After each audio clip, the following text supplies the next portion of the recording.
You're standing by a river 50,000 years ago. The sun is rising. You see someone from another band kneeling at the water. You've never spoken. You may never speak. But in the next 30 seconds, something will happen between you that decides if your bloodline continues for the next 1,000 generations. For 99% of human history, this is how love began. No apps, no words, no second chances. The average modern person scrolls past 150 faces on a dating app in 10 minutes. Your ancestors saw 150 faces in their entire life. For 300,000 years, humans found partners, fell in love, and raised children inside groups smaller than a high school class. They had no profile pictures, no swiping, no options. And yet they did something we can't seem to do anymore. They stayed. In 2007, archaeologists in Mantua, Italy uncovered something that shouldn't have survived. 2 skeletons buried 6,000 years ago. Their arms wrapped around each other, their foreheads pressed together. They had been holding each other for 6 millennia. Scientists named them the lovers of Valdaro. We don't know who they were. We don't know how they died. But somebody buried them together on purpose. Somebody understood that whatever existed between these two needed to stay together forever. They had no marriage certificate. They had no wedding album. But 6,000 years later, we can still see the shape of love in the dirt. This isn't a one-time discovery. In 2013, in Aleppo Tripa cave in southern Greece, archaeologists found another couple buried 5,800 years ago. Arms locked together. Across Europe, Asia, and the Americas, archaeologists keep finding the same thing. Couples buried together, bodies arranged to face each other for eternity. Evidence that love wasn't invented by poets, it was already old. Anthropologist Helen Fisher spent decades scanning brains in love. She found something interesting. Romantic love activates the exact same neural pathways across every culture she studied. Hunter-gatherers in Tanzania, office workers in Tokyo, tribespeople in the Amazon.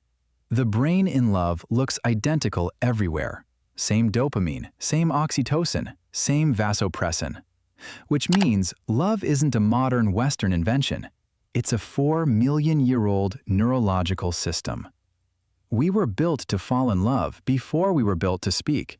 The wiring was already there, waiting for someone to walk past the fire. So, how did it actually work? Anthropologist Frank Marlowe spent over 20 years studying the Hadza of Tanzania. He wanted to know how a society without writing, without phones, without organized religion, organized marriage. The answer was almost embarrassingly simple. They picked each other. No arranged marriage, no bride price, no dowry. A young Hadza man and woman would meet at gatherings between bands. They'd talk. They'd hunt or gather near each other. If they liked each other, they slept together. If they kept liking each other, they built a hut. That was the wedding. No ceremony, no paperwork.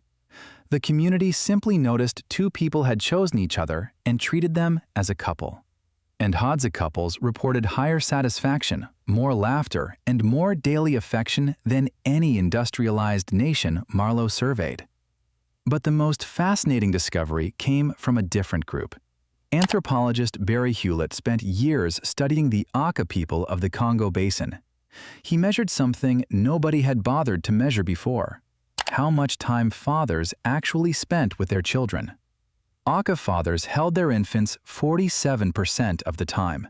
They were within arm's reach of their babies for nearly half of every day. No culture on Earth comes close.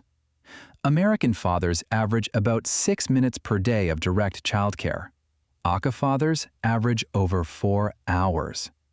This revealed something bigger than parenting. Ancient bonding wasn't just romantic. It was woven into the entire fabric of daily life. You didn't fall in love and then go to work. You fell in love and spent every waking hour next to that person. Love was the work. So let's reconstruct how love actually happened. You're 17. Your band has traveled 3 days to reach an aggregation site where multiple bands meet once or twice a year to trade, share news, and find partners. There are about 200 people here. You know maybe 40 of them. The rest are strangers. You see someone across the camp. They see you. You don't text. You don't slide into anyone's DMs. You walk over. Maybe you bring water. Maybe you sit near them while they're working on a tool. Just presence, just nearness.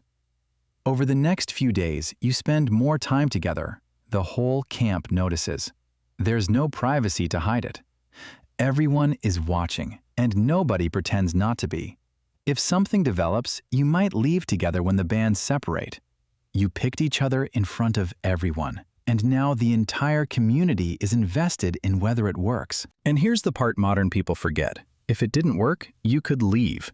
Hunter-gatherer societies had divorce. The Hadza rate is about 20% over a lifetime. Nobody fights over assets. Nobody loses friends. The community absorbs you both. And nobody calls you broken for it. The couples who stayed together hard. Anthropologists studying the Zhuhuanzi found elderly couples didn't drift apart in old age the way Western couples often do. They sat closer. They touched more. They embarrassed each other in front of younger generations on purpose. After 40 years together, they still bickered like teenagers, and often, when one died, the other followed within months. Then, about 10,000 years ago, everything changed. Agriculture didn't just change how humans ate, it changed how humans loved. Once people stayed in one place, land became valuable. Land had to be inherited. Inheritance required knowing exactly whose children were whose. Suddenly, marriages weren't about two people picking each other, they were about two families merging property. Bride prices appeared, dowries appeared, arranged marriages appeared, virginity became a commodity, adultery became a crime, women became transferable assets between fathers and husbands. Love didn't disappear, it just got buried under economics. The Industrial Revolution made it worse. People left villages and moved to factories. The 150-person community you'd known your entire life shattered into a city of millions of strangers. You met partners in 30 seconds at a bar instead of through years of shared work. You made decisions about who to spend your life with based on almost nothing. And then we built dating apps. We took the natural process of finding love within a tight community and replaced it with infinite scroll. We optimized for the worst possible thing: choice. The more options you have, the less you commit to any of them. Psychologists call it the paradox of choice. The more potential partners on your screen, the less satisfied you are with whoever you actually pick. There's always someone better one more swipe away. Today, the average dating app user spends 90 minutes a day swiping. Most matches never lead to messages. Most messages never lead to dates. Most dates never lead to second dates. We've built a system that creates the feeling of romantic possibility without ever delivering it. We are the loneliest, most digitally connected, most romantically exhausted generation in human history. Meanwhile, your ancestors woke up next to the same person for 40 years. They raised children with them. They were buried in the same dirt. They didn't need soulmates because they didn't have options. They had partners, witnessed by a community, chosen freely, kept through hard work and shared survival. You're not bad at love. The systems you're trying to find it in were built to fail. For 300,000 years, humans found each other through presence, time, and community. We replaced all three with photos, swipes, and algorithms. They didn't have romance, they had each other. And it turned out that was the same thing.